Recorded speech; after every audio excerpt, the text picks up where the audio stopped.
ये जो मूवी था, कौन-सा मूवी था पहले तो ये बताओ? बड़ी अच्छी मूवी थी, one of my favourite movie.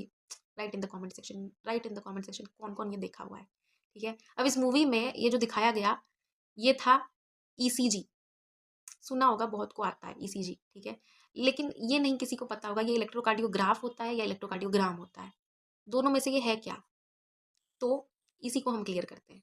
Electrocardiogram को ऑब्टेन करने के लिए एक मशीन यूज़ किया जाता है जिसको बोला जाता है इलेक्ट्रोकार्डियोग्राफ। अब ये मशीन जो है ये करता क्या है, तो इस मशीन का काम है कार्डिक अरेस्ट, मतलब हार्ट जो बीट कर रहा था वो जब बंद हो जाता है उसको देखना, ठीक है?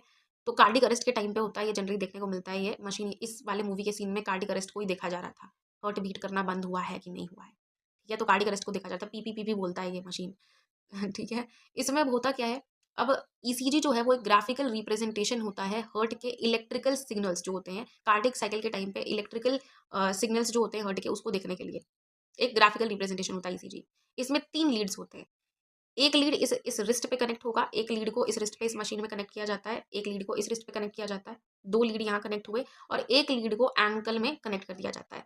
जनरली हार्ट के ज़्यादा फंक्शंस को देखने के लिए चेस्ट पे बहुत सारे लीड्स लगा दिए जाते हैं, लेकिन हम लोग एक स्टैंडर्ड ईसीजी के बारे में बात कर रहे हैं। अब इस ईसीजी में 4 लेटर्स होंगे, PQRS, पी, QRS कॉम्प्लेक्स और QRS कॉम्प्लेक्स और T वेव, ठीक है?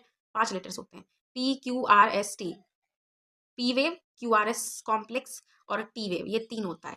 अब इस 3 को समझने के लिए, इस तीनों का क्या फंक्शन है, मतलब इस तीनों से क्या पता चलता है, इसको समझने के लिए हमें समझना पड़ता है कुछ टर्म्स, जिसमें होता है पोलराइजेशन, डीपोलराइजेशन और रीपोलराइजेशन। पोलराइजेशन मतलब जब रेस्ट है, पोलराइजेशन का मतलब रेस्ट, डीपोलराइजेशन का मतलब एक्साइटेशन, एक्साइटेशन, ठीक है? और रीपोलराइजेशन का मतलब वापस से रेस्ट में आ जाना, रीपोलराइजेशन। ये 3 टर्म्स हमने समझा।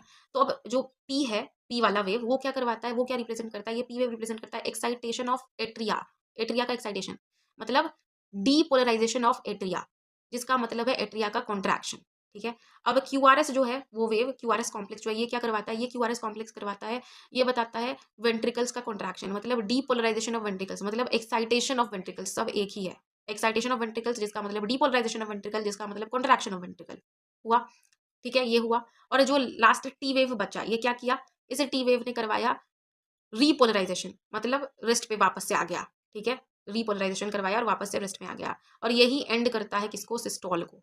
It leads to the end, T wave leads to the end of systole. Systole क्या है, कॉन्ट्रैक्शन, बताए थे ना, कॉन्ट्रैक्शन होता है सिस्टोल, ठीक है?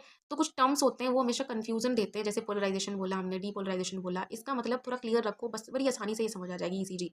ये होती है ईसीजी, इलेक्ट्रोकार्डियोग्राफ।